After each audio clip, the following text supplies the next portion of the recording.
आइए मेम साहब, आइए।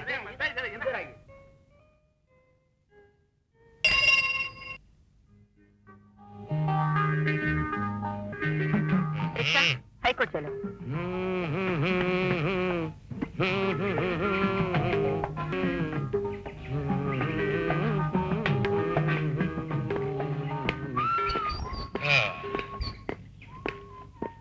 लीजिए आ गया। मेम साहब सिर्फ 2 रुपए। मैं हमेशा 2 रुपए ही देती हूँ। अजी मेम साहब किस जमाने की बात कर रही हैं आप? ये भारत देश है, गरीबों और राजनीतिकों से भरा पूरा देश। दिन ब दिन चीजों के दाम बढ़ते जा रहे हैं, सिवाय मेहनत की कमाई के। कल जो 1 रुपए में सामान मिलता था, आज वो 2 रुपए में मिल रहा है। आज जो 2 रुपए में मिल रहा है, कल वो 20 रुपए मिलेगा। और फिर आप ये क्यों नहीं समझते कि यहाँ का बजट बढ़ता ही रहता है, बढ़ता ही रहता है। और फिर देखिए, आप जैसे पढ़े लिखे लोगों को, हम जैसे पढ़े लिखे लोगों का ख्याल रखना चाहिए कि नहीं? पूरे शहर में एक लौता रिक्शा वाला हूँ, ओनली 1 पीस, जो एमए की डिग्री के बावजूद रिक्शा चला रहा। और आपको 2 रुपए ज्यादा देने में तकलीफ हो रही है। निकालिए 4 रुपए, 2 रुपए और निकालिए। लो। नमस्ते। हे भगवान, क्या होगा इस देश का? यहाँ रोको।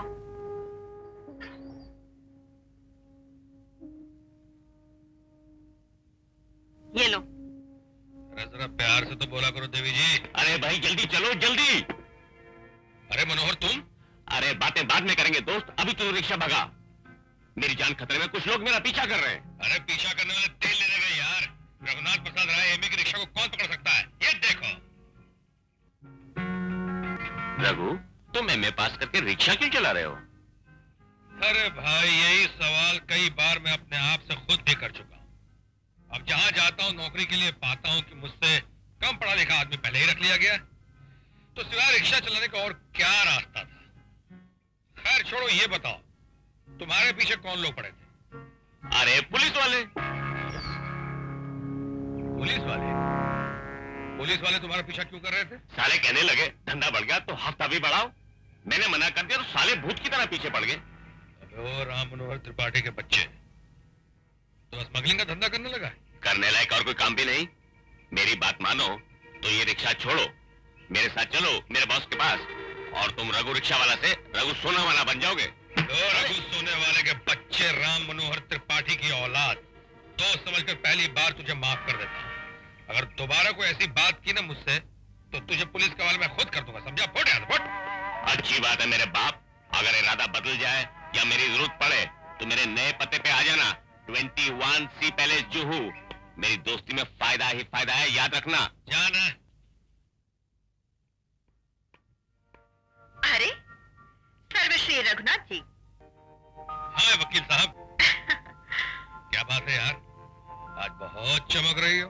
आज मैं अपना पहला केस जीत कर आई हूँ श्रीमान, और सेशन जज मिस्टर कृपाल सिंह ने मेरी इतनी तारीफ की कि सारे सीनियर वकील मेरे तरफ देखते रह गए। लेकिन सच पूछो तो जीत पर भी कुछ खास मजा नहीं आया। क्यों? क्योंकि घर का केस तो हारी बैठे हूँ ना। घर का केस? घर का कौन सा केस? आज जब सारे बार काउंसिल मुझे कांग्रेचुलेट कर रही थी, तो मैं ये सोच रही थी कि मैं उस रिक्शा पर बैठकर अदालत आई हूँ जिसे मेरे पति चला रहे थे, और मैं इस दुनिया के सामने उसे पति नहीं कह सकती। अरे जान, मुझे को रिक्शा चलाने का शौक थोड़ी है। तुम तो जानती हो कि नौकरी के लिए अप्लाई करने के मामले में मैं वर्ल्ड रिकॉर्ड तोड़ चुका हूं। लेकिन मेरे पास असली क्वालिफिकेशन नहीं है ना, सिर्फ एमए पास हूं, फर्स्ट क्लास। So what? जहां जाता हूं लोग कहते हैं किसी के रिश्तेदार हो, किसी मंत्री की सिफारिश लेकर आए हो। मैं कहता हूं नहीं साहब, लेकिन मेरी डिग्री देखो ना। कहते हैं डिग्री का क्या करना है? ना तुम किसी के रिश्तेदार हो, ना ही किसी की सिफारिश लेकर आए हो, तो फिर खामखा हमारा टाइम बर्बाद करने क्यों चले आए? सीधी सी बात।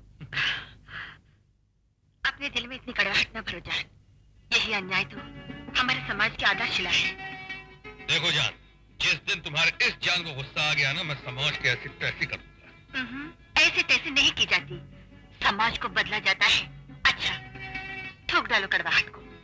आज रात हम कहीं बाहर चलेंगे। आज नहीं। क्यों? आज कमाई बहुत थोड़ी हुई। तो क्या हुआ, मेरे पास तो है। नहीं जान, नहीं, ऐसी बात नहीं, ऐसी बात नहीं। देखो मैं पढ़ा लिखा आदमी हूँ, मैं पत्नी को पांव की जूती नहीं समझता और ना ही मैं औरतों के काम करने के खिलाफ हूं, लेकिन हजारों बरस पुराने संस्कारों का क्या करूं? अभी सिर्फ हमारी सोच आजाद हुई है, लेकिन हमारा पूरा का पूरा व्यक्तित्व अभी तक संस्कारों के अधीन है। अगर मुझे एमए की डिग्री गाली नहीं लगती, अगर मुझे समाज में वो जगह मिल जाती जिस पर मेरा अधिकार है, तो मैं तुम्हारे पैसों से कतई नहीं समझता। लेकिन आज तुम्हारी कमाई का एक एक पैसा मुझे और मेरे अहम को चढ़ाता रहता है। Please don't misunderstand me, please.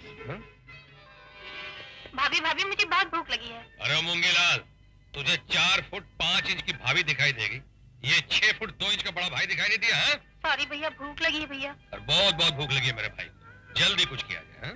हाँ, आप लोग 10 मिनट बैठिए, मैं ऐसा खाना बनाऊंगी आप बाहर का खाना भूल जाएंगे। ऐसा? ऐसा।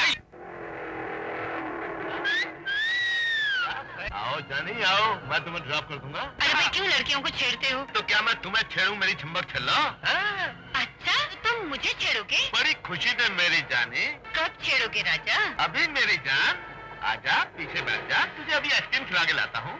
आजा, तू भी आजा ना। क्यों बे? अपने आप को?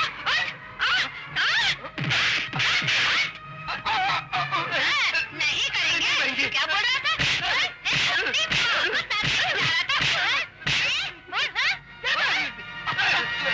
आइसक्रीम खिलाएंगे। खाली आइसक्रीम ठंडे हो गए ना? कुत्ता उठो और जाकर अपनी माँ का दूध पियो, समझे?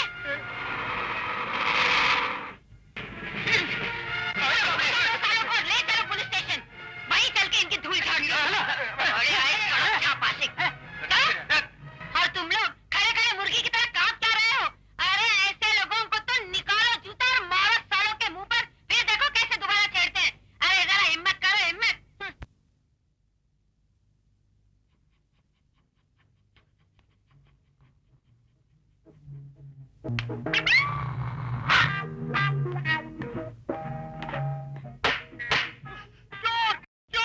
चलो चलो टोपी पहनो। सीधी तरह पहनो। और ये क्या? ये बेल्ट क्यों खुला है? बेल्ट बंद करो। और तुम कुत्तों को ट्रेनिंग देने की बजाय ड्यूटी आवर्स में यहाँ पे सो रहे थे, क्यों? मैं सो रहा था। सो नहीं रहे थे तुम? अरे कुत्ते, सुना तुमने? अजी कहाँ सो रहा था? ये सचमुच का सोना थोड़ी है। मैं तो सोने की एक्टिंग कर रहा था और कुत्ते को भी सिखा रहा था कि कैसे नकली सोना चाहिए। चोर को झांसा देने के लिए। अरे भाई, जब चोर देखेगा कि कुत्ता सो रहा है तो वो खुले मन से चोरी करेगा ना। और जैसे ही वो चोरी करेगा, भैया हमारा कुत्ता लपक के उसको दबोच लेगा और सीधे चोर जेल में। ये हमारा फॉर्मूला 352। अरे गिनी बुक ऑफ रिकॉर्ड में ये फार्मूला छपेगा। स्कॉटलैंड यार्ड इसकी कॉपी करेगा। तुम्हारा फॉर्मूला मेरी समझ के बाहर है। अरे इसी समझ से हमको एक शेर याद आया। समझ समझ का फेर है, समझ सके तो समझ और ना ही समझे तो ना समझ। हे भगवान, न जाने पिछले जन्म में मैंने कौन से पाप किए थे कि तुम्हारे साथ बन गई। तुम मेरे पति बन गए। तुम बुरे कांस्टेबल भी हो और बुरे कवि। खबरदार, जो हमारी शेरो शायरी की बुराई करी वो दिन भूल गई जब हमारी शेरो शायरी सुनकर हम पर फिदा हो गई थी। हमसे इशक किया था, हमसे शादी कर ली। अरे उस वक्त तो हम बराबर बराबर के कांस्टेबल ही थे।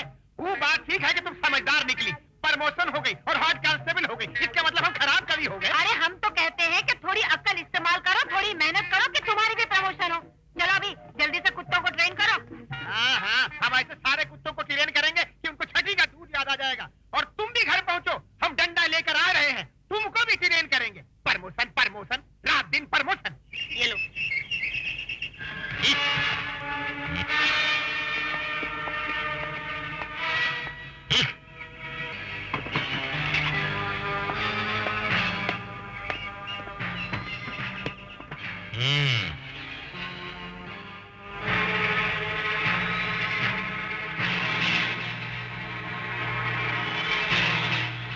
भैया एक 10 रुपए निकालना भैया। काहे के लिए? हबीब लोहा के वास्ते। नबे आया भैया। माफ करना दादा।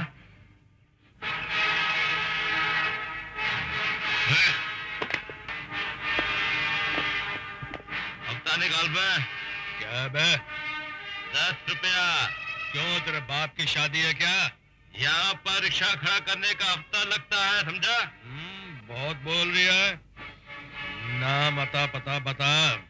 क्यों बे, यह धंधा करता और हबीब लौर जे हरामी को नहीं जानता। अरे हाथ की सलामती चाहता है तो उसे जेब में रख, वरना बत्तीसी तोड़ के हाथ में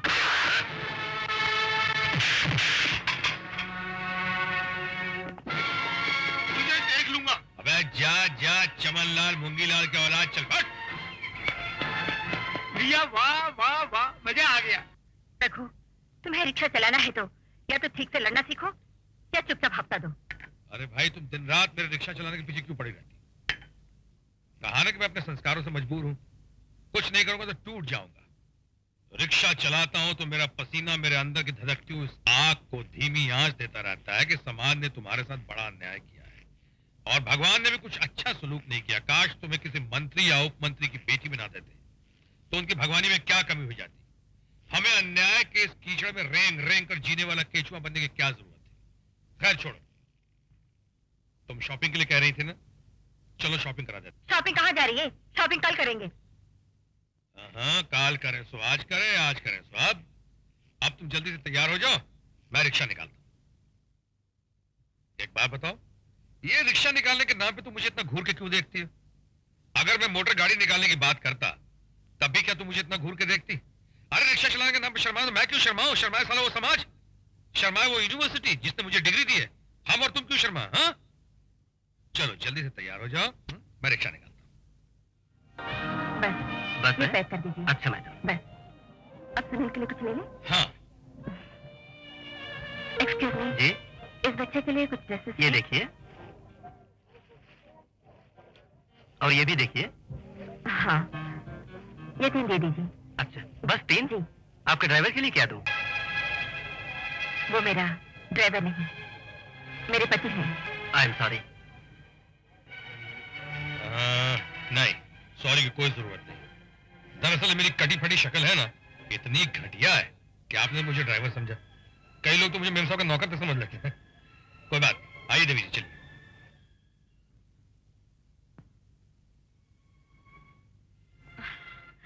ये लो, गरम गरम चाय पियो और गुस्सा ठंडा करो। मैंने उस बात का बिल्कुल बुरा नहीं माना कि उसने मुझे ड्राइवर कहा। ड्राइवर तो मैं हूं ही, लेकिन उसकी आवाज में जो कंटेम्प्ट था वो एक तेज धार वाली छुरी की तरह मेरे दिल को चीर गया। देखो जान, जिस दुनिया में हम रहते हैं वहां गरीब आदमी की ना तो कोई पहचान है और ना ही इज्जत। अगर अभी मैं एक लंबी कार ड्राइव करता वहां पहुंचूं तो वही दुकान के बाहर तक मेरा स्वागत करेगा। इस दुनिया में अगर इज्जत है तो सिर्फ पैसे की, पैसा चाहे गोरा हो चाहे काला। अगर आज मैं सुनील की बर्थडे पार्टी में किसी मंत्री को बुलाऊं तो मंत्री तो दूर का चपरासी तक नहीं आएगा, लेकिन मैंने स्मगलर के बेटे बेटी की शादी में मंत्रियों की तस्वीरें देखी। क्या बात करते हो? अगर कोई मिनिस्टर किसी स्मगलर के घर चला जाए तो इसका मतलब ये नहीं कि स्मगलर शरीफ आदमी हो गया। और क्या मतलब हुआ इसका? इसका मतलब ये है कि वो मिनिस्टर भी शरीफ आदमी नहीं है। देखो, मेरी साड़ी खराब कर दी। अरे गोली मारो इस साड़ी को, जाकर वो नई वाली साड़ी पहन लो, जाओ। वो नई वाली साड़ी भला इस साड़ी का मुकाबला कर सकती है? हाँ? आपको पता है, मेरे पति ने अपनी पहली कमाई से ये साड़ी खरीद कर दी थी। इसमें आपके प्यार की खुशबू है। हाय जान, ये गरीबी प्यार का मजा ही खराब कर देती है। तुम तो बहुत पूजा वूजा करती हो ना जान, तो किसी ने अपनी लक्ष्मी देवी से कहो ना तो उन्होंने आजकल कैसे कैसे लोगों के यहाँ आना जाना शुरू कर दिया। तुम कहो तो उन घरों से जाकर लक्ष्मी देवी को वापस बुला कर ले आओ। खबरदार जो उधर का रुख भी किया तुम। तो क्या करोगे? क्या करूंगी? बोलूं? चाय नहीं पिलाऊंगी।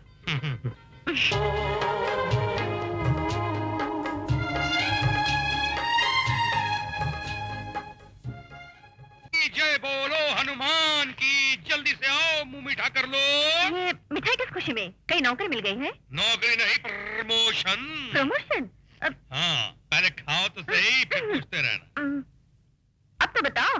हाँ, बात ये है कि ये मूंगीलाल जो है ना, ये चाचा बनने वाला है।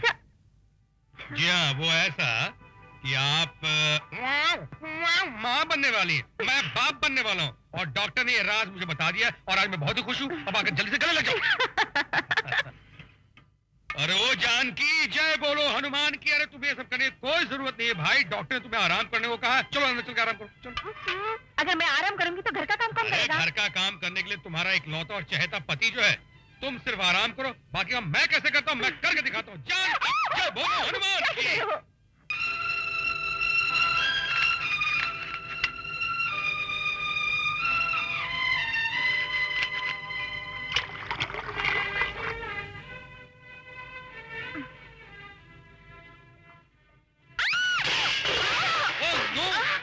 जानकी, जानकी, क्या हुआ?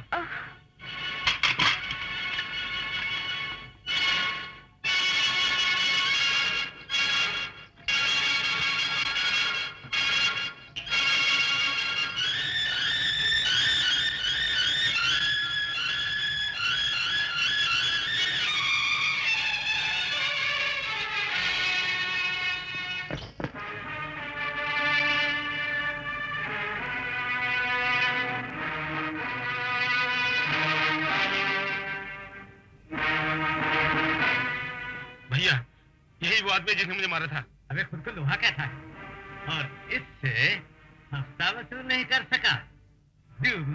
मेरी पत्नी की तबीयत ठीक नहीं है, उसे अस्पताल पहुंचाना है। अबे ये रास्ता अस्पताल नहीं कब्रिस्तान को जाता है। चल उतर।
अब बोल, कौन सा रास्ता कब्रिस्तान की ओर जाता है? साला हफ्ता लेगा, पुलिस बनता है, हरामजादा।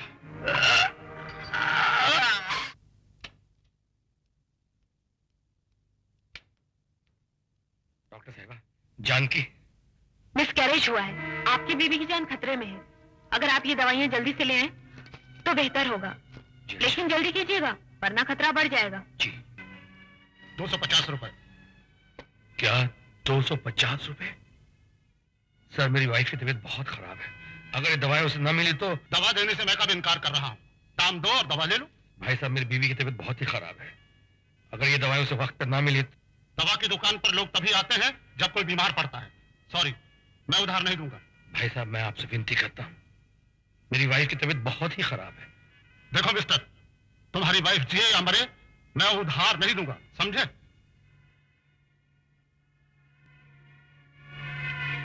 चले आते हैं फोकट में दवाई लेने।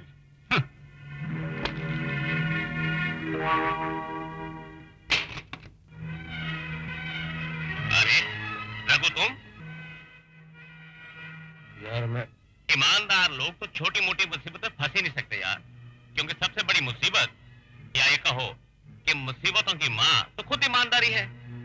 तुमने तो एमए पास करके रिक्शा चला के क्या भारतीय पुरुष की तरह ईमानदारी का हाथ पकड़ा है, साला छोड़ने का नाम ही नहीं लेता। अरे भाई मैं बड़ा ही अपसेट हूँ, तेरी भाभी की तबीयत बहुत ही खराब है, उसके लिए मुझे दवाइयाँ खरीदनी है। ओह, आई एम सो सॉरी। तो फिर यहाँ क्या कर रहा है? मेडिकल शॉप पे जाना। गया था, मेहनतें भी की, मगर उसने उधार दवा देने से इनकार कर दिया। अरे यार ऐसा बोलना, लेकिन मेरे पास तो ईमानदारी का पैसा नहीं है। नंबर 2 का है।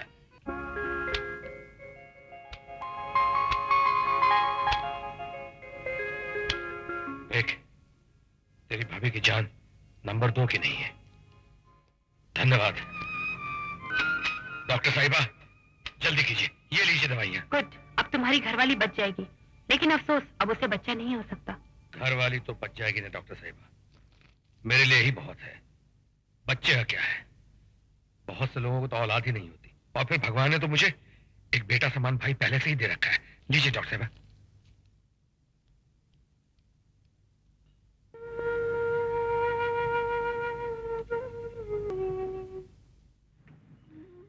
जानकी, ए जानकी, जानकी, ये लो, पी लो। नहीं, वो जी नहीं करता।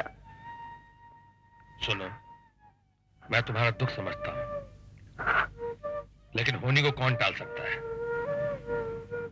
एक तरफ भगवान ने हमें बेऔलाद कर दिया, लेकिन दूसरी तरफ हमारा बेटा समान छोटा भाई सुनील तो है। चलो हम उसी के सहारे जी लेंगे। P low.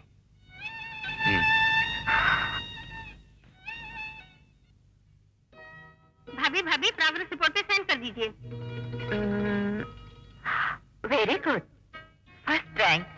भाभी कल हम नए घर में शिफ्ट कर रहे हैं ना? हाँ, तो मैं अपने फ्रेंड्स को घर पे बुलाऊं? जरूर, ये लो।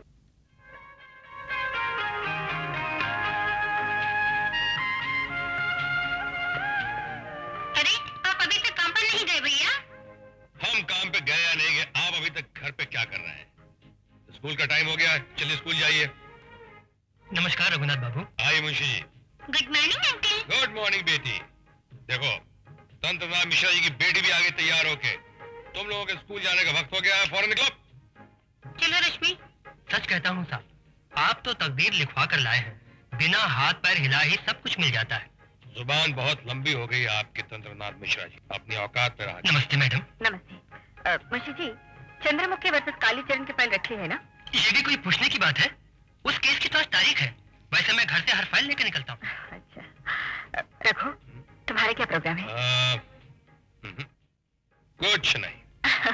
अच्छा, मैं चलती हूँ। Take care of yourself.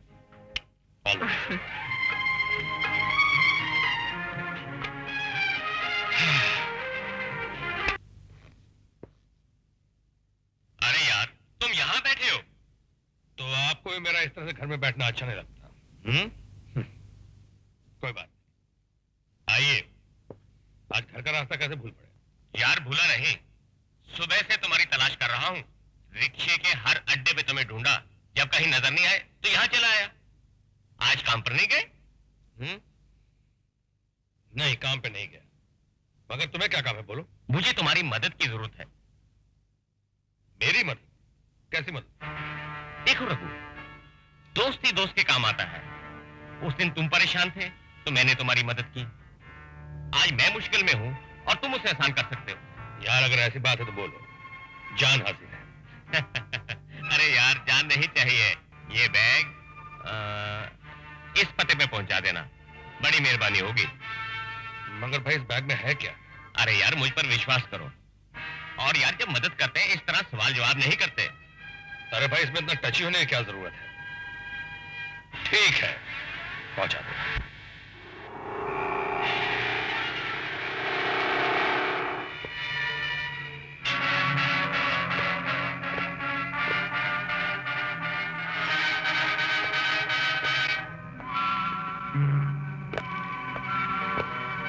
मेरा रास्ता क्यों रोका हुआ है तुम लोगों ने?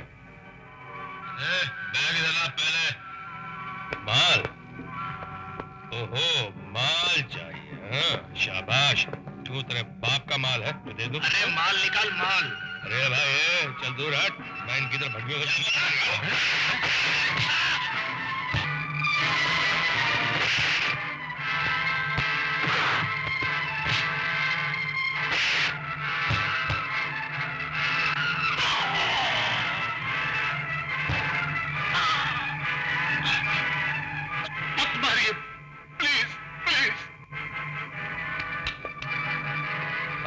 माल बाप के हाथ में जमीन से उठा कर दे।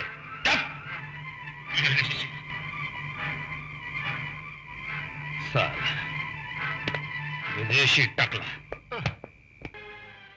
हाय रब्बा। एक्सक्यूज मी मैडम, हमने थोड़ी पी रखी है। हाँ, मगर तुम अब तक सोई नहीं। देखिए वकील साहब, हम आपके खतावार हैं, आप हमें माफ कर दीजिए, लेकिन आप हमारा इंतजार मत किया कीजिए। हम देर से आए, सवेरे आए, आते तो आपकी गोद में है ना, आपके कैदखाने में। भाई हम तो उड़ती पतंग की तरह है, कितना भी ऊंचा उड़ जाए, उसकी डोर तो हमेशा आपके ही हाथ में रहती है। बहुत दुखी हो इस डोर से। नहीं भाई नहीं, ये तो मेरी जिंदगी की सबसे खूबसूरत डोर है। यूं समझो मेरे जीवन की डोर है। जिस दिन ये डोर टूट गई, समझ लो मैं भी टूट गया। बहुत मीठा है, एक बार और। मीठा खाना खाने के बाद ही खाया जाता है। खाना तो मैं खा चुका।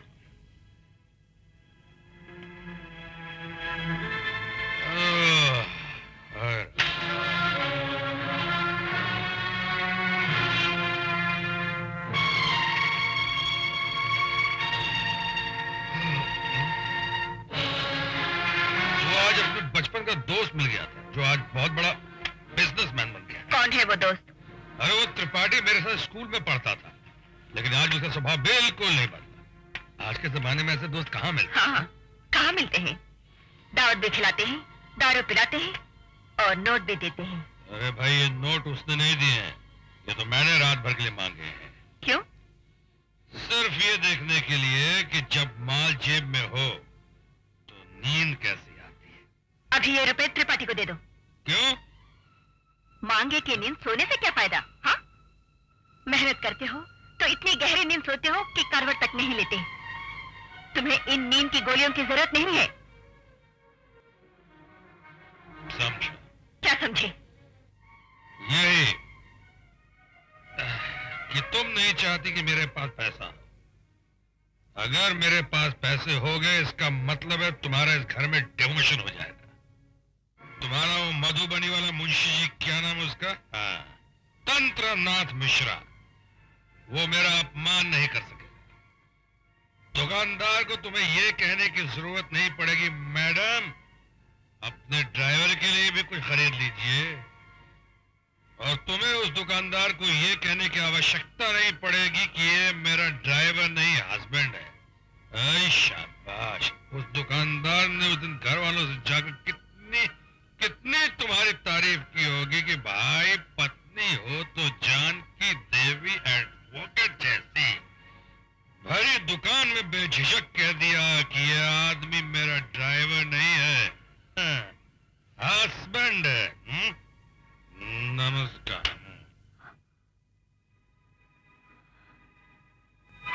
ये तो सुना था कि शराब कड़वी होती है, पर ये नहीं पता था कि इतनी कड़वी होती है, पीने वाले की आवाज को भी कड़वा कर देती है।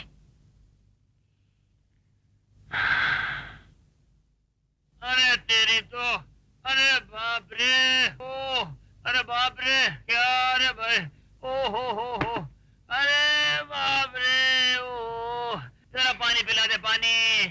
अरे बाप रे, क्या हालत है, क्या हालत है, तौबा तौबा तौबा। तुम्हारी हालत बता रही है कि आज तुम मुझे जरूर कोई खुशखबरी देने वाले हो। लगता है किसी को पकड़ने में आपने बहुत भाग दौड़ की है। बहुत भागा, बहुत भागा, कभी वो पीछे, कभी मैं आगे, कभी मैं पीछे, कभी वो पीछे, और कभी वो मैं पकड़ा गया। मैं तो जानती थी कि अब तो तुम्हारा प्रमोशन जरूर होगा। अच्छा ये तो बताओ जी, कौन था वो? मेरा कुत्ता। तुम्हारा कुत्ता? अरे तो उसके पीछे भागने की क्या जरूरत थी? अरे जब हमारा ट्रेन किया हुआ पालतू कुत्ता हमारा ही डंडा लेकर भाग रहा था तो हम क्या करते? तुम्हारा कुत्ता हाँ? तुम्हारा डंडा लेकर भाग रहा था और तुम उसे पकड़ नहीं पाए। अरे 2-3 बार। अरे जब अपने कुत्ता को पकड़ नहीं पाए तो जिंदगी में क्या खाक पकड़ पाओगे? अरे एक दिन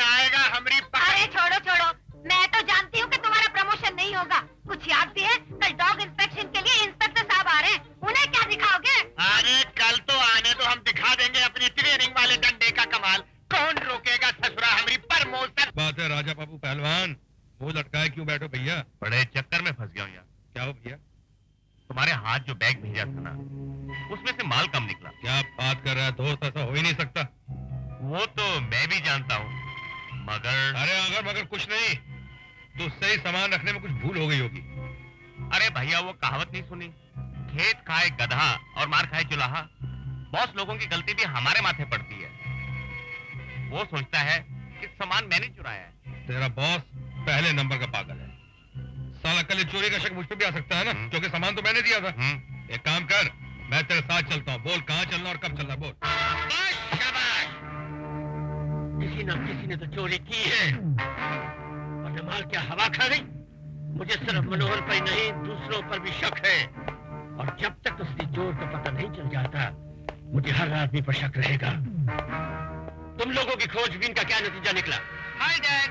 हाय आओ बेटे आओ, कुछ पता चला? डैड, मेरे ख्याल में ये मनोहर की हरकत है। तुम लोग जाओ। Okay boss. तुम्हारा ख्याल गलत भी हो सकता है बेटे, क्योंकि मनोहर इतना बेवकूफ नहीं है कि जो माल उसे डिलीवर करने के लिए सौंप दिया गया हो उसी में से चोरी करके अपनी जान का दुश्मन बने। तो क्या मैंने चोरी की है? शाबाश शाबाश, गुड थिंकिंग। देखो बेटे, मैंने खुद माल तुम्हें दिया, तुमने वही माल मनोहर को दिया, इसलिए चोरी उसने नहीं की, तुमने की है। Am I right? शाबाश शाबाश, यही तो परेशानी है। लेकिन सब जानते हैं कि चोरी हुई है, किसी न किसी को तो मौत की सजा देनी ही पड़ेगी, वरना लोग समझेंगे कि हम ढीले पड़ गए हैं।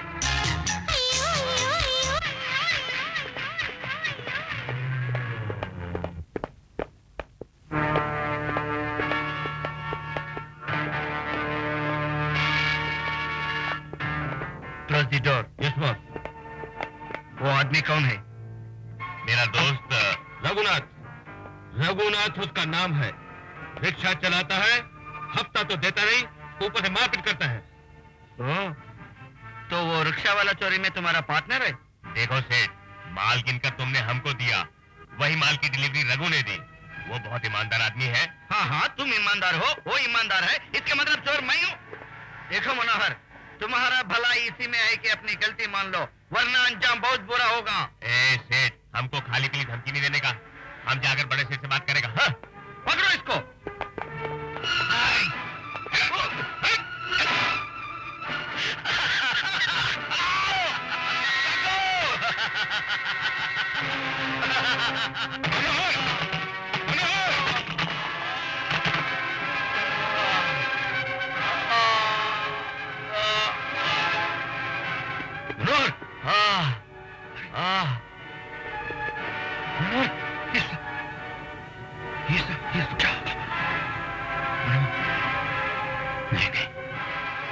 योर ऑनर, मुलजिम सुरेंद्र लाल इस शहर के नहीं बल्कि देश के बाइज्जत बिजनेसमैन दर्शन लाल का बेटा है। अपने बाप के पोजीशन और रुतबे का नाजायज फायदा उठाते हुए स्मगलिंग और गैर कानूनी वसूली के काम कर रहा था। इसने सोचा कि अपने बाप की हिफाजत और उसके साये में रहते हुए इस देश के कानून को अपनी जेब में डालकर कोई भी गुनाह कर सकता है, यहां तक कि कत्ल भी। योर ऑनर, सरकार गवाहों से यह साबित करेगी कि सुरेंद्र लाल ने ही राम मनोहर का कत्ल किया और रंगे हाथों पकड़ा गया। और यह साबित करने के बाद सरकार मुलजिम के लिए फांसी की सजा की मांग करेगी, ताकि ऐसे दूसरे सुरेंद्र लाल ऐसा सोचने की कभी जरूरत न कर सके। That's all, Your Honor. I object, Your Honor. Objection sustained, you can proceed. सरकारी वकील ने ठोस सबूत और गवाहों को अदालत में पेश किए बगैर ही एक शरीफ और इज्जतदार इंसान को ना ही सिर्फ कातिल करार दिया है, बल्कि उसके लिए कड़ी सजा की मांग भी की है, जो कानून गलत है। सरकारी वकील का काम मुजरिम के जुर्म को साबित करना है, और उसको सजा देना अदालत का काम है। That's all, Your Honor. The court is adjourned till tomorrow 10:30.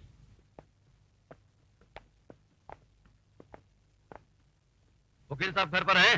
जी आप उनसे जाकर कहो कि दर्शन साहब आए हैं। जी अच्छा। नमस्कार वकील साहिबा। नमस्ते। क्या मैं पूछ सकती हूँ कि आपने यहाँ आने की तकलीफ क्यों की? तकलीफ कैसी? मैं तो यहाँ अपने बेटे की भूल का प्रायश्चित करने आया हूँ, आपकी मदद मांगने आया हूँ, अपने बेटे की जिंदगी की भीख मांगने आया हूँ। मैं इस मामले में आपकी कोई मदद नहीं कर सकती। मेरे हाथ में कुछ नहीं है। फैसला कोर्ट और जज के हाथ में है। शाबाश, शाबाश। वो तो ठीक है जानकी देवी, लेकिन मेरे बेटे के जुर्म को साबित करना या न करना तो आपके हाथों में है। जज तो अपना फैसला अदालत में हुई बहस के मुताबिक देता है। आप अपने सबूत और गवाहों के जरिए मेरे बेटे को कातिल साबित करने की बजाय उसे बेगुनाह साबित कर सकती है। अगर आप ऐसा करते जानकी देवी जी, तो ये नाचीज न सिर्फ सारी जिंदगी आपका एहसानमंद रहेगा, बल्कि आपके लिए तरक्की के रास्ते भी खोल देगा। आप सरकारी वकील से जज और जज से चीफ जस्टिस भी बन सकती है, और आपको किसी किस्म की कमी महसूस नहीं होने देगा। कहिए कितना पेश करूं? आप अपने रुतबे और पैसे की ताकत से मुझे खरीदने आए हैं? नहीं नहीं, ये आप कैसी बातें कर रही हैं? मैं तो अपने बेटे की जिंदगी की भीख मांगने आया हूँ। कहिए 1 लाख, 2 लाख? आप 10 लाख तक पहुँच जाए तो भी मैं इंटरेस्टेड नहीं हूँ। 15 लाख ले लीजिए। देखिए, ना तो मैं बिकाऊ हूँ, ना ही इस देश का कानून। Now you can go. Janki Devi ji, Janki Devi ji, अगर मेरे बेटे को फांसी देने से उस मनोहर को दोबारा जिंदगी मिल सकती है, तो फिर सुरेंद्र तो क्या, मैं भी फांसी चढ़ने को तैयार हूँ। देखिए, आप अपना और मेरा वक्त जाया कर रही हैं। जानकी देवी, आप एक मजबूर बाप के दिल के रोने की पुकार सुनिए। जरा सोचिए, अगर मेरे बेटे को सजा हो गई तो उस बेचारी मासूम लड़की का क्या होगा, जिसकी शादी अगले महीने मेरे बेटे से होने वाली है। वो तो रो रो कर अपनी जान दे देगी और दुनिया वाले से कहेंगे कि डायन शादी से पहले ही अपने खामद को खा गई। मैं अपने होने वाली बहू की जिंदगी की भीख आपसे मांगता हूँ। 20 लाख ले लीजिए। मिस्टर दर्शनलाल, आप यहाँ से तशरीफ ले जाइए, वरना मैं पुलिस को बुलवाकर रिश्वत देने के जुर्म में मैं आपको जेल भेज दूंगी। ऐसे गेट आउट। शाबाश, शाबाश। जानकी देवी, मेरी भी थोड़ी बहुत पहचान है। अपने बेटे को बेगुनाह साबित करने के लिए मेरे पास और भी रास्ते हैं, लेकिन आपको आप पर इनकार बहुत महंगा पड़ेगा। I say get out and get out. याद रखना। Proceed, Mrs. Roy. Your honour, इस केस में सरकार के पहले गवाह श्री रघुनाथ प्रसाद राय हैं। उन्हें बुला दीजिए। रघुनाथ राय हाजिर हो, रघुनाथ राय हाजिर हो, रघुनाथ राय हाजिर हो।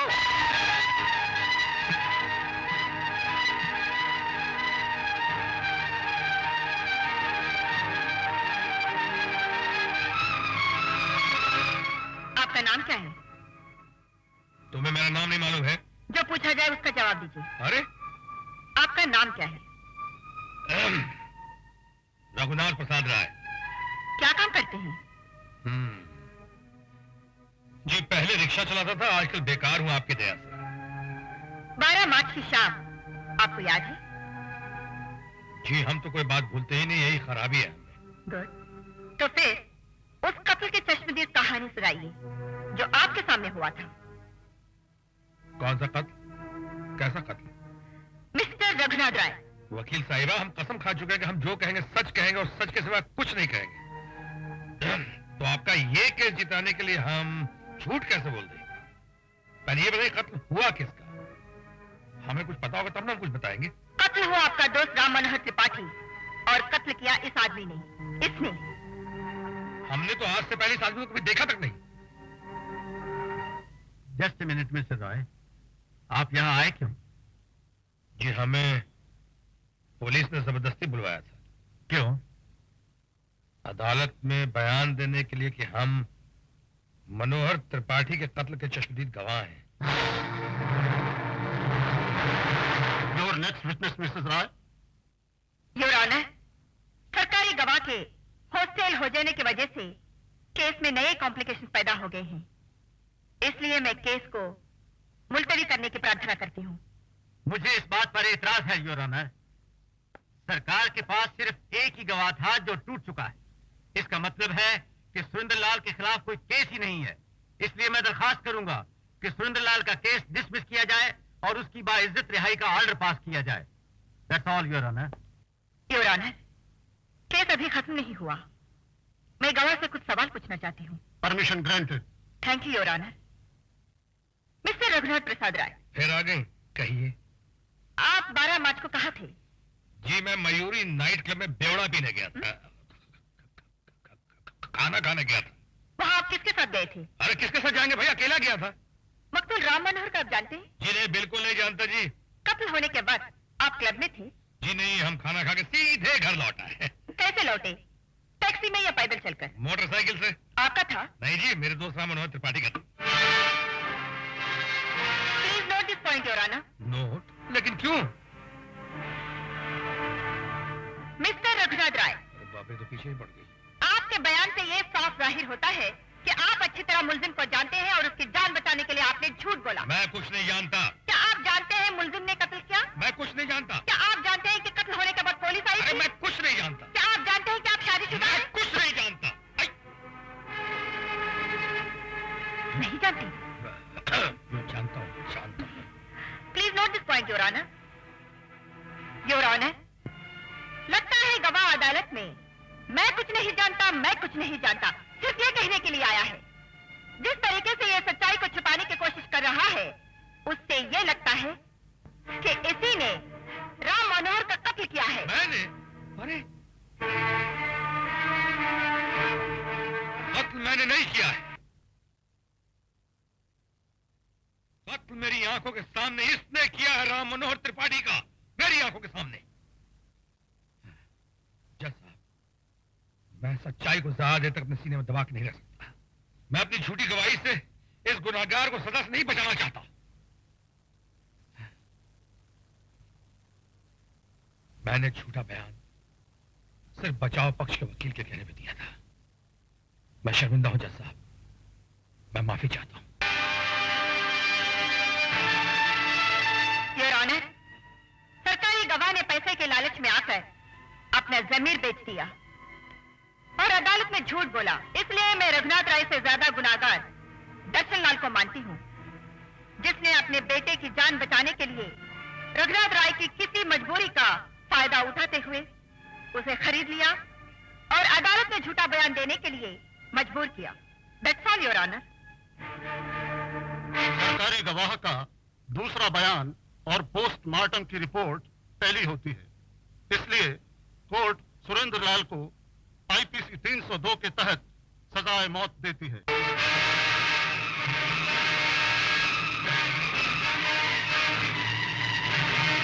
और रघुनाथ को वार्न करती है कि अगर दोबारा ऐसी गलती की तो कोर्ट उन्हें माफ नहीं करेगी।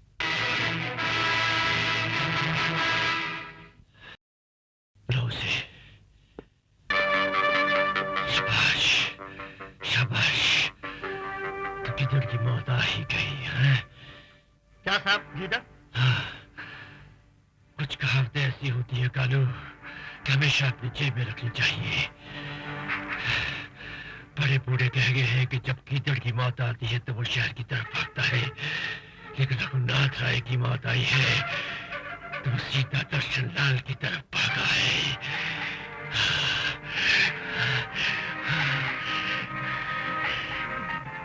आओ रघुनाथ, आओ। सेठ साहब, मैं माफी चाहता हूं सेठ साहब। मैं आपके बेटे को फांसी से नहीं बचा सका। आपसे मैंने रुपए तो ले लिए, लेकिन मेरी आत्मा, मेरे जमीन ने मुझे झूठी गवाही देने की इजाजत नहीं दी। इसलिए मैं आपके पैसे लौटाने आया। रख लीजिए इसे। शाबाश, शाबाश। ये दुनिया भले एक ईमानदार आदमी की कदर न करे, लेकिन मैं ईमानदार आदमी को दोनों हाथों से पकड़ लेता हूं। बेटे के मरने के बाद मैं इस दुनिया में अकेला रह गया हूं रघुनाथ। अब तुम जैसे ईमानदार आदमी की जरूरत है रघुनाथ। क्या ख्याल है, पिलाते हो हाथ? अरे भी तो पढ़े लिखे आदमी हो, मैं तुम्हें मालामाल कर दूंगा। हाँ हाँ, शाबाश शाबाश। सुनिए, हो सके तो आज चांद निकलने तक घर आ जाना। आज करवा चौथ है। क्या मेरे लिए व्रत रखोगी, मुझ जैसे पति के लिए? व्रत का संबंध मेरे तुम्हारे रिश्ते से है, पेशे से नहीं। आएंगे ना?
10 लाख और एक।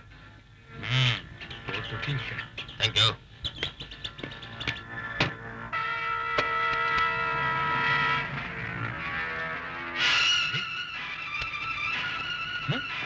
साला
ये तुमने क्या कर डाला रखो?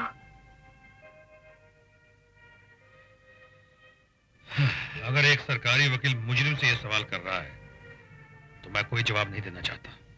रखो, मैं सरकारी वकील की हैसियत से नहीं, एक पत्नी के नाते आई हूं। मैं सिर्फ तुम्हें इतना ही बताना चाहती हूँ कि जिस रास्ते पर तुम चल पड़े थे वो सीधा यहाँ तक आता है। मैं जानता हूँ। देखो रखो, अगर तुम मुझे सब कुछ सच सच बता दो तो शायद तुम्हारी मदद कर सकूं। जानकी, जिन्हें खुद पे भरोसा हो दूसरों से मदद नहीं मांगते। रखो, ये जिद करने का वक्त नहीं है। देखो जानकी, एक दिन तुमने खुद कहा था कि अगर मैं किसी मुसीबत में फंस गया किसी दिन तो तुम मेरी कोई मदद नहीं करोगी। ये बात मुझे अच्छी तरह याद है, और जो मैंने तुम्हें कहा था वो भी तुम्हें अच्छी तरह याद होगा, है ना? देखो, प्लीज ट्राई टू अंडरस्टैंड। तुम्हारी ये जिद तुम्हें फांसी तक। देखो जानकी, इन बातों का अब कोई फायदा नहीं है। तुम्हें पूरी आजादी होगी अदालत में मुझे गुनहगार साबित करने की। देखो, मैं... जानकी, फॉर गॉड सेक, मुझे मेरे हाल पे छोड़ दो प्लीज।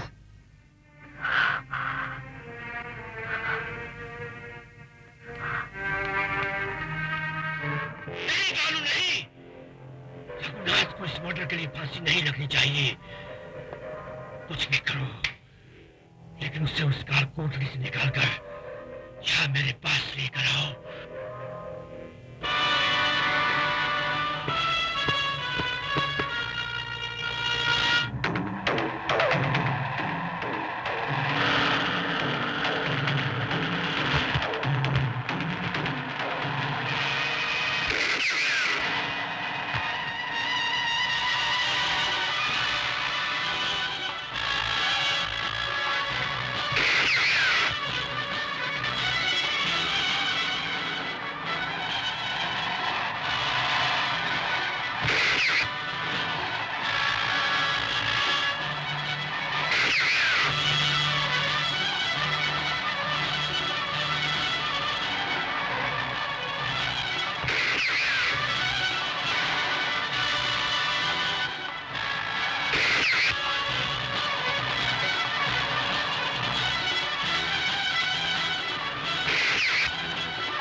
अरे ये क्या कर रहे हो?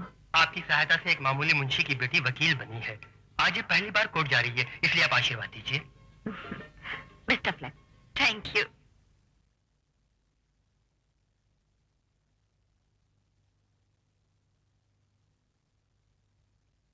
अदालत की कार्रवाई शुरू की जाए। योर ऑनर, मुलजिम सहदेव बाबू भेड़ की खाल में एक भेड़िया है। एक मिनिस्टर का बेटा होने के नाते इसने अपनी पोजीशन का नाजायज तौर पर फायदा उठाया है।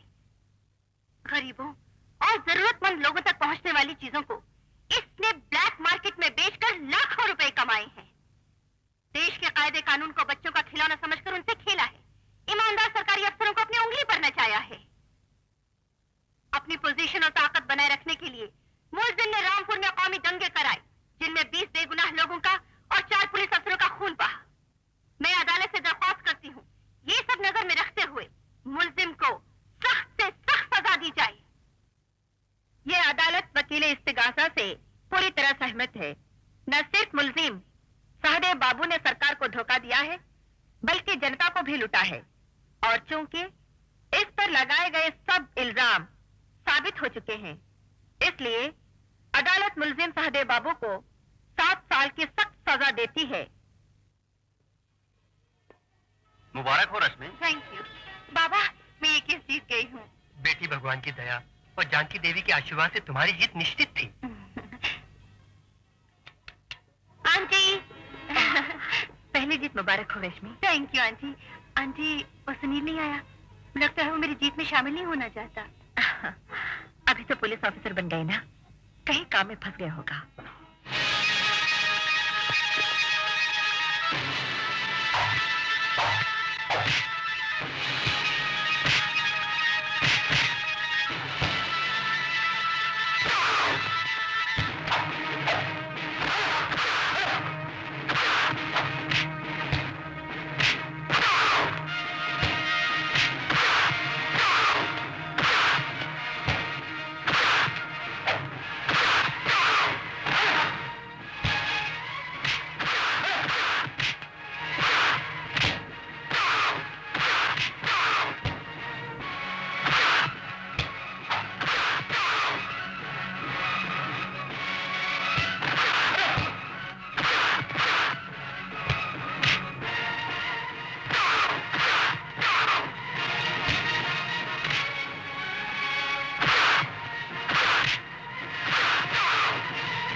बंद कर दो इनको हवालात में।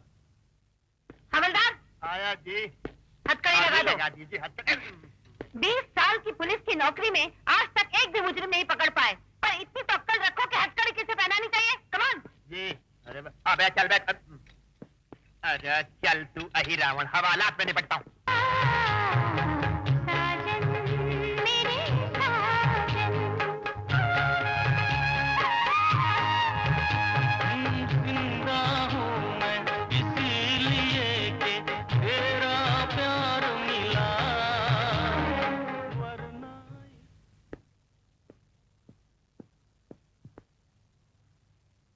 भाभी,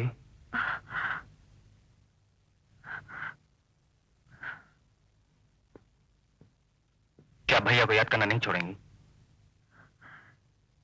चलो खाना खा लो। नहीं भाभी, खाना नहीं खाऊंगा। क्यों? खा के आए हो? जी नहीं, पर आप तो जानती हैं आपको इस हाल में देखकर मेरी भूख मर जाती है। क्या हो, तुम्हें याद नहीं आती? आते हैं, पर मैं उन्हें अपने जहन से बाहर निकालकर अपने दिल का दरवाजा बंद कर लेता हूँ। सुनिए, अपने भैया के बारे में ऐसे बातें कर रही हो? कानून की सजा से तो वो मरकर बच गए, लेकिन वो हम दोनों के मुजरिम भी हैं। मेरा बचपन स्कूल में इन आवाजों के चाबुक खाता रहा कि वो देखो रघुनाथ खूनी का भाई। सुनिए, ये तो आपके व्यक्तित्व की शक्ति थी भाभी, जिसने मुझे बचा लिया, वरना शायद आज मैं भी उनकी तरह एक मुजरिम बन गया होता। बस कर सुनिए। नहीं भाभी नहीं, मैं आप पर उस खूनी की यादों का मैला साया नहीं देख सकता। इस थप्पड़ पर तो हर बेटे का अधिकार होता है। आज आपके प्यार की गंगा में नहाकर मैं धन्य हो गया। मुझे मेरी मां याद नहीं, मैंने तो सदा आप ही में अपनी मां का रूप देखा है। जो आपसे भाभी होती तो शायद मैं भैया को माफ कर देता, लेकिन जिस आदमी ने मेरी मां को दुख पहुंचाया उसे मैं कभी माफ नहीं कर सकता। ऐसा न कहो सुनील, ऐसा न कहो। क्यों न कहूं ऐसा? जब तक वो जिंदा थे उन्होंने आपको कोई सुख नहीं दिया, और अब मरने के इतने बरस बाद भी उनकी आत्मा, उनकी याद प्रेत बनकर आपसे चिमटी हुई है। एक दिन जीवन की गठरी खोल कर देखिए कि उन्होंने क्या दिया आपको। दुखों के सिवा कुछ भी नहीं दिया। क्यों नहीं? क्या दिया आपको? प्यार दिया, मेरी कलाइयों को चूड़ियां दी, मेरे माथे को बिंदिया दी, मेरी मां को सिंदूर दिया। मेरी मजबूरी समझो सुनील, मैं इन जंजीरों में बंधी हुई हूँ। तो गीता पढ़कर इन जंजीरों को तोड़ दो। गीता का संदेश मां और पत्नियों के लिए नहीं था। गांधारी, कुंती, द्रौपदी, किसी ने उन जंजीरों को नहीं तोड़ा। श्री कृष्ण ने उनमें से किसी को नहीं कहा था कि उन जंजीरों को तोड़कर मुक्त हो जाओ। आज तेरे भैया जिंदा होते, सोना ढूंढने पीछे, सोना कर गए थे, सोना मिला ना पे मिले, रबा हो गए केस। भाभी,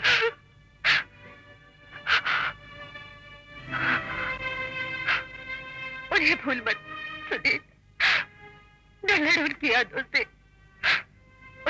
ये सीखने की कोशिश करो, अगर उन जैसे मजबूत आदमी भटक सकते हैं तो ना भटकना कितना मुश्किल काम है। इम्तिहान से भाग मत, इम्तिहान दे। हाँ सुनील, इम्तिहान दे। मैं क्या कोई पागल हूँ कि खामखा सींग मारता फिरता हूँ लोगों को? अरे बस रहने दो, तुम पुलिस वाले तो छुटे सांड हो रहे हो, सींग मारते फिरते हो, कत्ल कोई और करता है, सजा किसी और को दिलवा देते हो। और तुम वकील लोग क्या करते हो?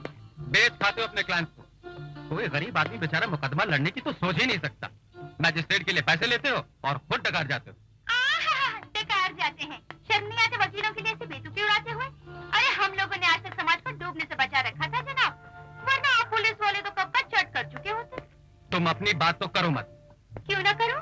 तुम तो परले दर्जे की चोटी हो। क्या क्या कहा? कसम खा के कह दो कि तुमने मेरा दिल नहीं चुराया, और जब मैं कहता हूँ लेडी मेरा दिल वापस कर दो तो आनाकानी कर जाती हो। याद नहीं कहाँ रखा है, कल ले लेना, परसों ले लेना। भट! रुको, जाते कहो। मेरा तो भी छोड़ नहीं आज। ये क्या हो रहा है? हाँ वो बताओ ना कहाँ गए?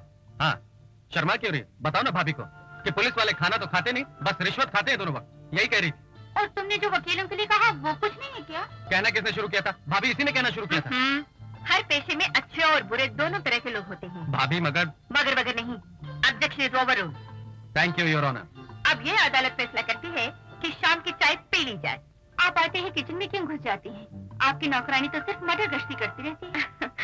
ये लाड सब तब तक निवाला नहीं तोड़ते जब तक मैं खाना ना बनाऊं। ये तो क्लियर कंटेम्प्ट ऑफ कोर्ट हो गई। और क्या करूं? कंटेम्प्ट ऑफ ममता नहीं कर सकती ना। तुम आ जाओ तो इस चूल्हे चिक्की से पीछा छूट जाएगा। मिस्टर सुनील, पुलिस डिपार्टमेंट आपसे बहुत खुश है और इसलिए मैं आपको बहुत बड़ी जिम्मेदारी सौंपना चाहता हूँ। सर, स्मगलर्स के गैंग ने हमारे देश में बड़ी हलचल मचा रखी है और आज वो बड़े पैमाने पर ड्रग्स स्मगल कर रहे हैं। उनका हेडक्वार्टर हमारे प्रदेश की सीमा में ही है। ये फाइल पढ़ लीजिए और जितनी जल्दी हो सके उन स्मगलर्स को कानून के हवाले कर दीजिए। I wish you all the best. खाना टेबल पे लगा दो बीवी जी। नहीं, सुनील के बगैर खाने को जी नहीं करता, उसे आने दो। अरे ये बरसों बाद भाभी का पाँव कैसे अड़ा गया? आज कोई ना कोई मतलब जरूर होगा बीवी जी। ए, तो चुप रह, बीवी जी की चमची कहीं की। अच्छा ये बता क्या चाहिए? आशीर्वाद। आशीर्वाद? क्यों? बड़े बड़े धाकड़ और धांसू ऑफिसर्स जिन स्मगलर्स पर हाथ नहीं डाल पाए, उनकी गिरफ्तारी का पीड़ा मुझसे उठवाया गया है। अब इतना बड़ा काम भाभी आपके आशीर्वाद के बिना तो हो ही नहीं सकता ना, इसलिए फटाफट 2-4 आशीर्वाद दे डालिए। ये सूटकेस क्यों पैक हो रहा है? क्योंकि मैं ऑफिसर ऑन स्पेशल ड्यूटी होकर बाहर जा रहा हूँ। अच्छा इसका सूटकेस तू ही पैक कर दे। चेती तो आधी चीजें रखेगी, आधी भूल जाएगी। जा। अच्छा वापस कब आओगे? अब ये तो स्मगलर्स पे डिपेंड करता है ना भाभी, कल पकड़ा गया तो परसों आ जाऊंगा। कुछ भी हो जल्दी आ जाना, क्योंकि तेरे जाने से घर सुना सुना लगता है। जाके देखो वो ठीक से चीजें रखती या नहीं। बड़ी लापरवाह लड़की है। ठीक है भाई।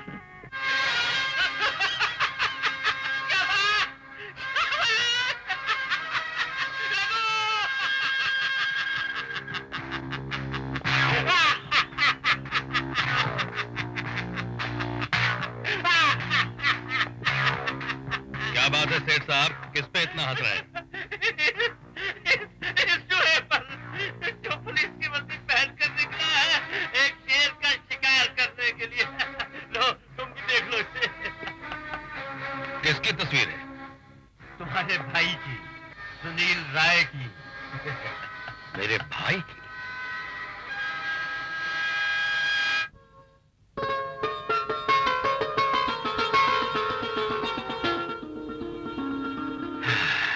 जब ये छोटा था तो इतना सा था, आज ही इतना बड़ा हो गया और मैंने इसे बढ़ते हुए देखा भी नहीं। वक्त कैसे बीत जाता है सेठ साहब। और गौर से देखो रघुनाथ इसे, क्योंकि ये तुम्हें पकड़ने आ रहा है। हाँ। जब ये इतना बड़ा हो गया सेठ साहब, तो मेरी जान की तो सोना ढूंढन पी गए, सूना कर गए देश, सोना मिला न पी मिले, रूपा हो गए केस। शाबाश, शाबाश। अरे भाई कमाल है, तुम अभी तक उसकी यादों को अपने सीने में समेटे हुए हो और वो शायद तुम्हें याद भी नहीं करती होगी। ऐसा क्यों कह रहे हैं सेठ साहब? मैं ठीक कह रहा हूं रघुनाथ। भूल गए वो दिन जिस दिन तुम्हारी नकली मौत हुई थी। तुमने खुद आकर मुझे बताया था और तुम्हारा बताया वह एक एक शब्द मेरे दिमाग में पत्थर की लकीर की तरह फुट चुका है। उस रात को, रात के अंधेरे में जब तुम छुपते छुपाते अपने घर पहुंचे थे, तो तुम्हारी बीवी जानकी देवी एडवोकेट कुछ पत्रकारों से बातचीत कर रही थी।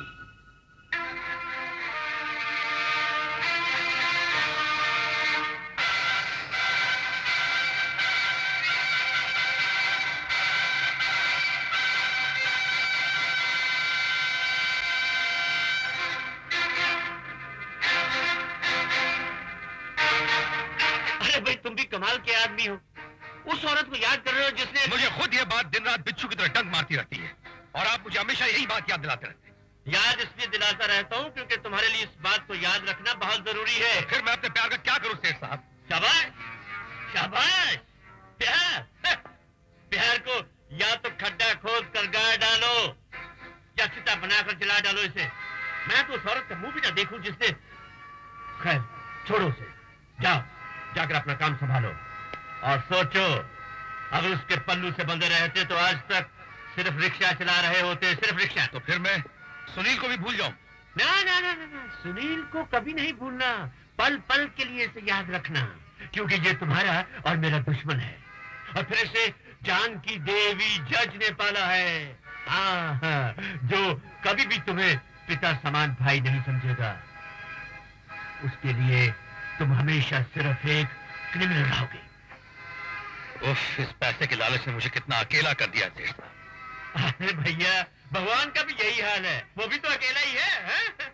जाओ जाकर जाने की तैयारी करो, जाओ जाओ जाओ। शाबाश शाबाश, अब आएगा मजा। हाँ आई आई आई। ये रहा मेरा हॉलिडे होम। ओ, तुम चाहो तो तुम भी यहीं ठहर जाओ। सर ठहरने पर एक शेर याद आया। बाप रे बाप। बोझा बनारसी को कहा उसने रुक जरा, हम ठहरो ठहरो में रहे, बच्चा ठहर गया। बोझा बनारसी, जी तुम अपनी ये शेर सुना सुना के मुझे बोर न किया करो। ओके सर, पद्य न सही गद्य सुन लीजिए। किसी ने कहा है पुलिस के काम में 1 से 3 भले। 1 से 3 भले। आप जरा मेरी थानेदारनी को यहाँ बुलवा दीजिए ना। तुम्हारे थानेदारनी की कोई जरूरत नहीं है। अरे तुम कैसे आ गई? हवाई जहाज से। हवाई जहाज से वो तो ठीक है, मगर क्यों? Orders mister Sunil Prasad Rai SP, orders. Orders? किसके ऑर्डर्स? Home government. आंटी ने कहा कि एसपी साहब अपना बटुआ भूल गए हैं, घूस तो खाते नहीं तो पेट पूजा कैसे करेंगे, हाँ। इसलिए हवाई जहाज पकड़ा और आ गई। हाँ, आप जरा ऐसे ही हंसते हंसते बोझा उठा के अंदर आ जाइए। Yes sir. ये ड्राइवर भाई पीछे आओ, साहब का सामान। अब बस ये तो अच्छा किया तुम मुझसे पहले आ गई। खाने पीने का इंतजाम किया है कि नहीं? हिंदुस्तान में आजादी के बाद भी औरत बेचारी रसोई में कैद है। फिर जनाब को पता होना चाहिए, अभी तक हमारी शादी नहीं हुई। हाँ। तुम भी मेरे साथ रसोई में चलो, नहीं तो मैं कुछ नहीं पकाने वाली, मैं कुछ नहीं पकाऊंगी। हाँ, आइए आइए बोझा बनारसी जी, बहुत वक्त पर आप अंदर आ गए। ये बोझा उतारी और भोजन बनाने किचन में चली। मैंने उनसे कुछ नहीं कहा, तुम चलो किचन में। अरे दोनों गए किचन में, अब क्या खाना बनेगा? अरे बोझा बनारसी, तुझे ढाबे में चल के खाना पड़े। चलो। हाँ ठीक है ओके ओके। हाँ रघु, आज शाम को रॉबर्ट रॉयल शेफ होटल खार में आने वाला है, उसे मिलने के लिए तुम्हें जाना पड़ेगा क्योंकि असाइनमेंट बहुत बड़ा है। ओके, चला जाऊंगा। शाबाश शाबाश।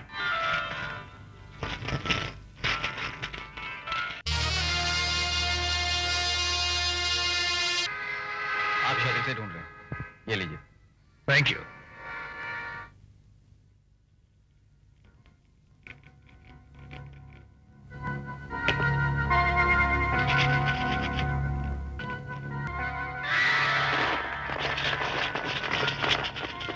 देखो रघुनाथ, मैं फिर से तुम्हें कहता हूँ कि मान जाओ तुमने अपने भाई की प्रमोशन के लिए मेरा माल पकड़वाया है। क्यों मान जाओ? मेरा जीवन आपकी ताश की गड्डी का हुक्म का गुलाम नहीं है कि आप जिस हाथ चाहे उस हाथ फेंक दें।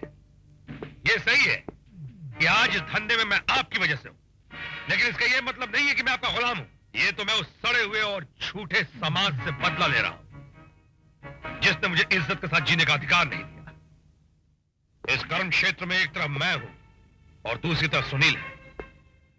जिस तरह भीष्म अर्जुन को मारने के लिए तैयार नहीं था सेठ साहब, उसी तरह मैं सुनील को मारने के लिए तैयार नहीं हूं। लेकिन जिस तरह भीष्म धृतराष्ट्र की सहायता के लिए वचनबद्ध था, उसी तरह मैं आपकी सहायता के लिए वचनबद्ध हूं। अगर सुनील की गोली आपकी तरफ आई तो उसे आगे बढ़कर मैं अपने सीने पर रोक लूंगा, लेकिन इसका यह मतलब हरगिज नहीं कि आप मुझ पे इल्जाम लगाएं, क्योंकि मैं इसका बुरा भी मान सकता हूं। और उस दिन से डरिए सेठ साहब जिस दिन मैं इन बातों का बुरा मानना शुरू कर दूंगा। शाबाश शाबाश। अरे भाई तुम तो छोटी छोटी बातों का बुरा मान जाते हो। अरे भाई 80 लाख के हीरे पकड़े गए हैं, 2 लाख की बात होती तो मैं सुटाल जाता। इस बात का तो मुझे भी दुख है सेठ साहब। तो फिर कोई तरकीब सोचो ना। तुम तो जानते हो कि मेरा दिल कितना कमजोर है, मैं इतना बड़ा धक्का बर्दाश्त नहीं कर सकता। हाँ। एक तरकीब है। वो तंत्रनाथ की बेटी है ना, अरे भाई क्या नाम है उसका, अच्छा वाला नाम है, अरे वही जिसका चक्कर सुनील के साथ है। हम एक काम करते हैं, हम उस लड़की को उठवा लेते हैं और फिर सुनील से कहते हैं हमारा माल वापस कर दो, हम तुम्हें तुम्हारे माल वापस कर देंगे। उस लड़की के लिए ऐसा मत कहो सेठ साहब। उस लड़की से मेरे भाई सुनील की शादी होने वाली है। शाबाश शाबाश। अरे भाई अभी भी तो तुम गोली को फेर देने की बात कर रहे थे और अब रिश्तेदारी की बात क्या दिलवा रहे हो? हम उस लड़की को खा जाने वाले थोड़े ही हैं। माल वापस मिलती उसे हम इज्जत से लौटा देंगे। नहीं, हरगिज नहीं। इन्हीं लोगों ने ले भाई साहब, हम तुमको भाई साहब लगते हैं? पुलिस की वर्दी पहन के चले आते। अरे हमारा नाम गिनी बुक ऑफ रिकॉर्ड में पढ़ लेते। दुनिया के सबसे सीनियर कांस्टेबल हैं, सैल्यूट करो। अरे कुछ और कह देते, इंस्पेक्टर कह देते, एसपी कह देते, कमिश्नर कह देते तो हमारी तबीयत खुश हो जाती। भाई साहब कहा, पागल कहा, मजनू कहा, दीवाना कहा, मगर मुंह से जालिम के सही बात न निकली अब तक। छी छी छी, क्या बात है? आईजी साहब, मैं तो बस ये पूछ रहा था क्या रश्मि जी घर पे हैं? अरे भाई, जब आईजीपी साहब कहा है तो दो चार ठो बातें और करो, मजा आएगा। नहीं, वैसे रश्मि जी से क्या काम है? एएसपी साहब ने रश्मि जी के लिए फूल भेजे हैं। अच्छा अच्छा अच्छा अच्छा, तो भाई एक काम करो, खुद ही घंटी बजा कर दे आओ ना, कारण कि हम बहुत जल्दी वहाँ बहुत बिजी हैं। क्या एएसपी साहब ने भेजी? सुनील ने भेजे हैं।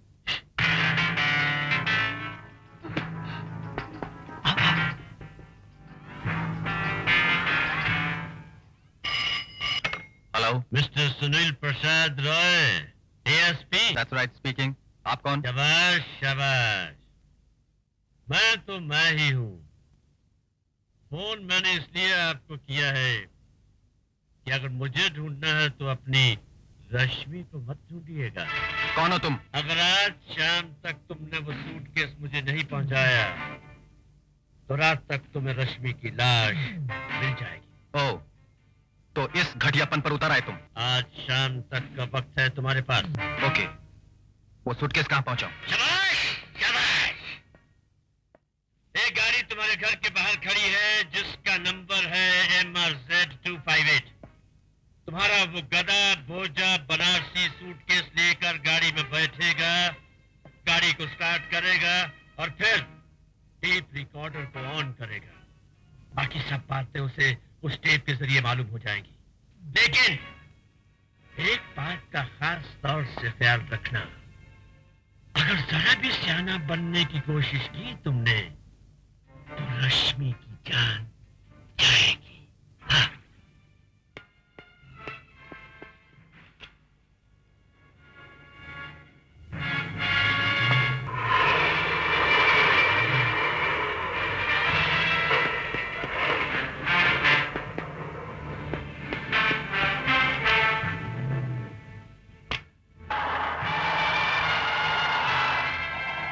भोजा बनारसी, मेरी बात गौर से सुनो। गाड़ी सीधी तरह से चलाते रहो और मोंटियत कोर्ट चलो।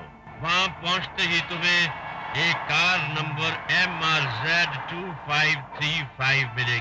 तुम सूटकेस लेकर उस कार में बैठ जाना। बाकी आगे की बातें तुम्हें उस कार के टेप रिकॉर्डर से मालूम होगी।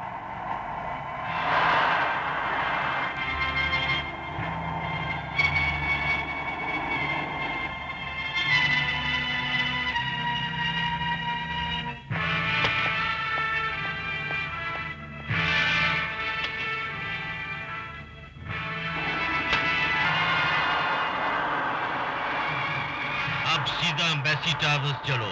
तुम्हारी पिछली सीट पर एक वैसा ही सूटकेस रखा है जैसा तुम्हारे पास है। अपना सूटकेस वहां रखकर उस सूटकेस को उठा लेना और एम्बेसी टावर्स पहुंचकर तुम्हें वहां पर एक कार नंबर MRZ2593 मिलेगी। जो सूटकेस अब तुम्हारे पास है उसे लेकर उस कार में बैठ जाओ और अटलांटिक होटल चलो। वहां के रीगल स्वीट में रश्मि मिलेगी।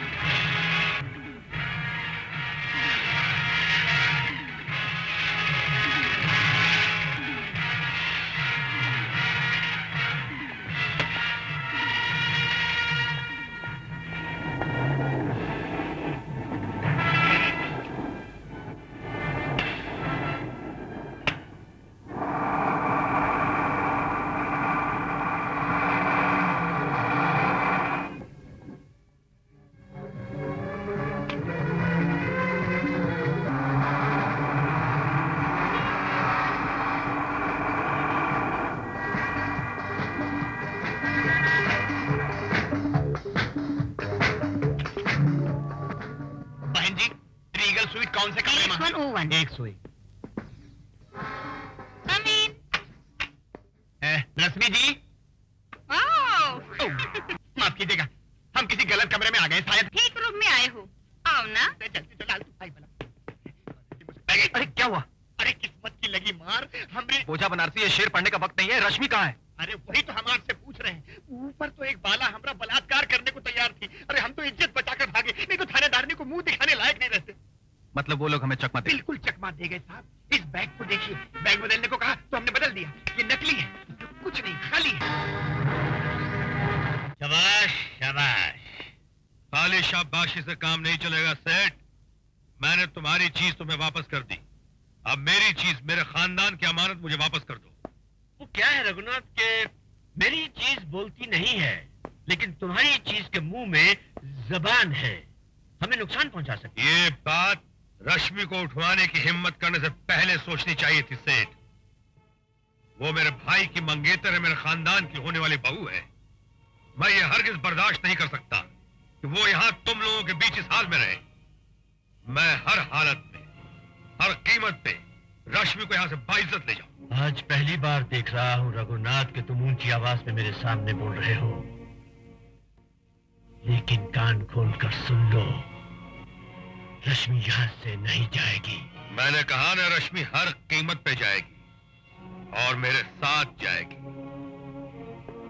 अगर हिम्मत है सेठ तो मुझे रोक के बता। नहीं, सांप को मारने के लिए उसके बिल के अंदर नहीं घुसते, पहले सांप को अपनी जगह पर लाते हैं, फिर उसे मारते हैं। रश्मि,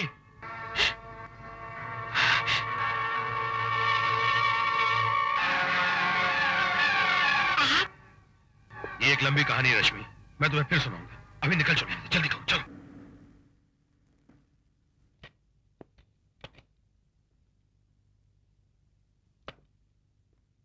आओ, मैं तुम्हें घर के अंदर तक छोड़ दूं। अगर सुनील ने आपको यहाँ देख लिया तो वो आपको अरेस्ट कर लेगा।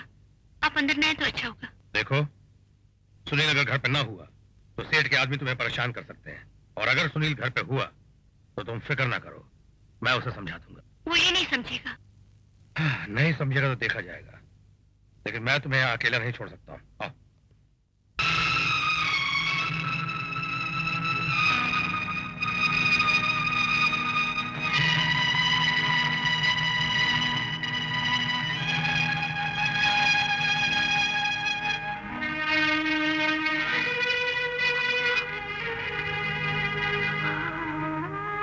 मैं सपना तो नहीं देख रही हूँ ना?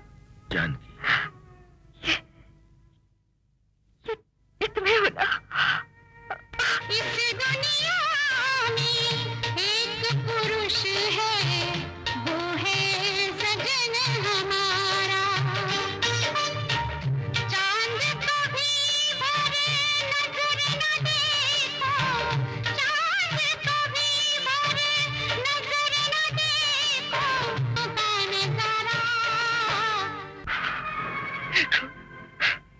पता है, जिस धूप का मजहब भूल गई थी, उसी धूप से और मेरे दिल के आंगन का कोना कोना भर गया है। मैं तुम्हारी जान की थोड़ी मर गई थी। मैं तो न्याय और कानून के मेज पर रखी हुई कांच की मूर्ति बनकर रह गई थी। आज तुम्हारे स्पर्श ने कांच का वो खोल तोड़कर मुझे फिर से जिंदा कर दिया।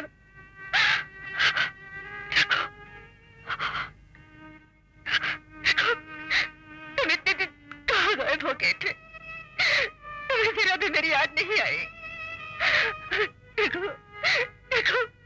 तुमने इतना भी नहीं सोचा कि तुम्हारे बिना तुम्हारी जानकी पर क्या बीत रही होगी? बोलो। मुझे पता था जानकी, मुझे पता था। जुदाई और नर्क की आग एक ही होती है।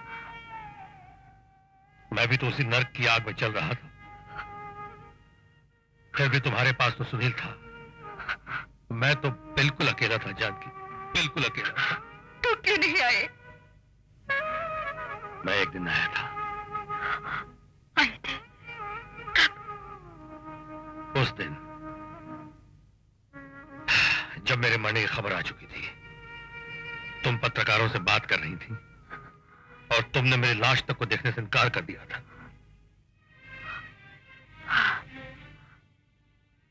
याद आया,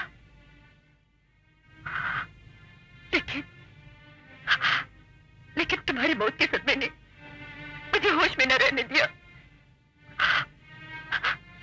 न जाने उस दिन मैं क्या क्या कह गई, लेकिन तुमने कैसे विश्वास किया मैं तुम्हारी पत्नी होकर? यही सुनकर मैं अपने अंधेरों में और गहरा धरता चला गया। निकलना चाहकर भी नहीं निकल सका।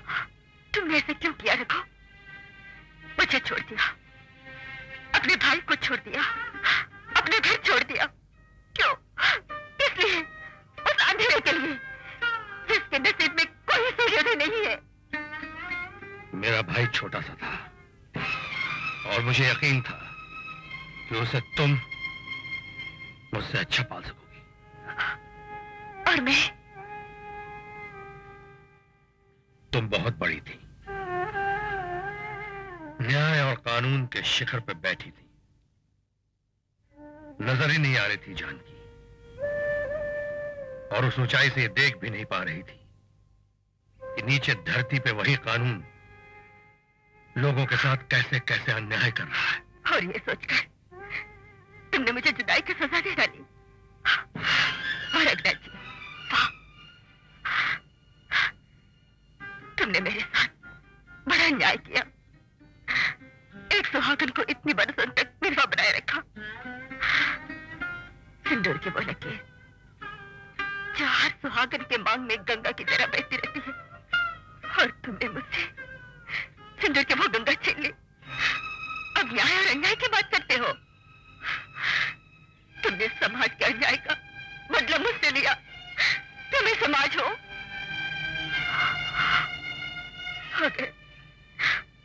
अगर सुनील को पाला ना होता तो मैं कब की मर गई होती। ऐसा मत कहो जानकी, ऐसा मत कहो जानकी, यही जानकी।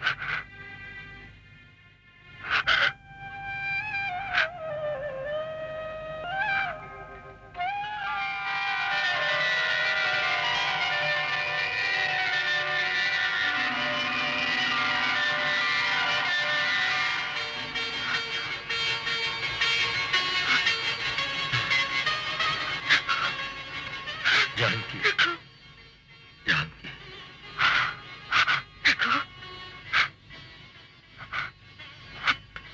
अब जाओगे तो नहीं ना? जाना तो पड़ेगा ही जानकी, वरना सुनील को तुम क्या जवाब दोगी? मैं कह दूंगी कि मेरा रघु जिंदा है। और अगर उसने ये कहा कि तुमने जिंदा रघु को कानून के हवाले क्यों नहीं किया, तो क्या कहोगी? मैं कहूंगी कानून ने जिस रघु को मुर्दा करार दिया है, पहले उसे जिंदा तो करे। Mister Raghunath Prasad Rai, Sunil, you are under arrest. Sunil, Sunil, तेरे भैया इतने दिनों बाद घर आए हैं। कर्मयुद्ध में कोई किसी का रिश्तेदार नहीं होता भाभी। पुलिस स्टेशन चलिए, come on. I am sorry, मगर इसके अलावा मेरे पास और कोई रास्ता नहीं है। But legally he is dead. That's up to the law to decide. नहीं, मैं इन्हें जाने नहीं दूंगी। बधाई हो जानकी, बधाई हो। क्या पाला है तुमने मेरे भाई को, क्या पाला है। चलो सुनील, मुझे पुलिस स्टेशन लेकर चलो, चलो।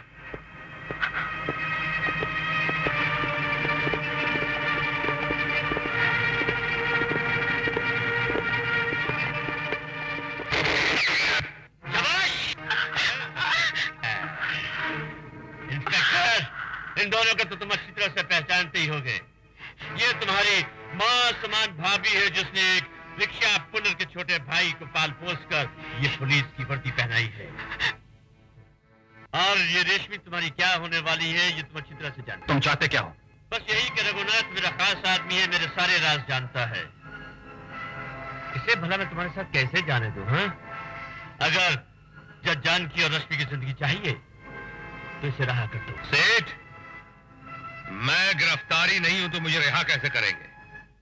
मैंने खुद अपने आप को कानून के हवाले किया है ताकि मेरी सजा मेरी आत्मा पे चढ़े पापों के मैल को साफ कर सके। शाबाश, वाह! इतने सालों तक मेरा नमक खाने के बाद उसकी कीमत नमक हरामी करके चुकाना चाहते हो, हैं? सरकारी गवाह बन के चुकाना चाहते हो, मुझे जेल भिजवा कर चुकाना चाहते हो। बड़े बेवकूफ हो तुम रघु।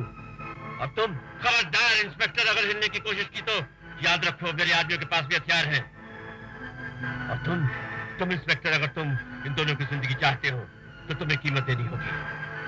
रघुनाथ को मेरे हवाले करो, उसके बाद मैंने छोड़ दूंगा। नहीं सुनील, तुम अपना फर्ज अदा करो। इतने दिनों बाद मेरे पति और तुम्हारे भाई ने गुनाहों के दलदल से निकलकर कानून और न्याय का साथ देने का फैसला किया है।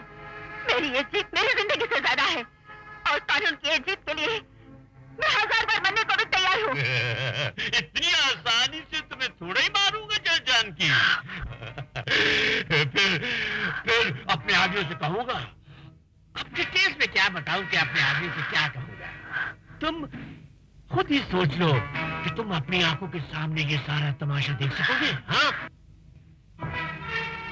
ठीक है सेठ, तुम इन लोगों को छोड़ दो, मैं तुम्हारे साथ चलने को तैयार हूं। शाबाश शाबाश। अब ऊंट आया पहाड़ के नीचे। इंस्पेक्टर, पहले अपनी रिवॉल्वर फेंको और फिर रघु को आजाद करो। कम ऑन, हरी अप, जल्दी करो, मेरा वक्त बहुत कीमती है। Come on.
आपके वकील ने अपनी बहस से ये साबित करने की कोशिश की है कि मुलजिम रघुनाथ प्रसाद रॉय ने अपने भाई की जान बचाने के लिए कत्ल किया है। बहस तारीफ के काबिल है। लेकिन मुलजिम ने जो गुनाह मकदूल दर्शन लाल के साथ मिलकर किए, लेकिन जिन हालात में मुलजिम को गुनाहों के रास्ते पर चलने के लिए मजबूर किया, उनको नजर में रखते हुए अदालत रघुनाथ प्रसाद रॉय को आईपीसी 304 के तहत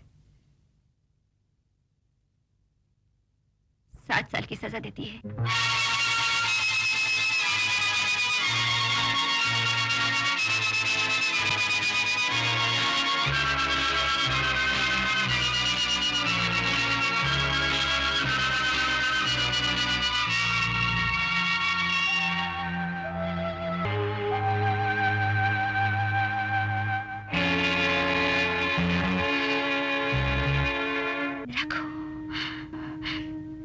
मुझे अफसोस है कि जज होने के नाते अपने फर्ज के हाथों मजबूर होकर मैंने तुम्हें ये सजा सुनाई,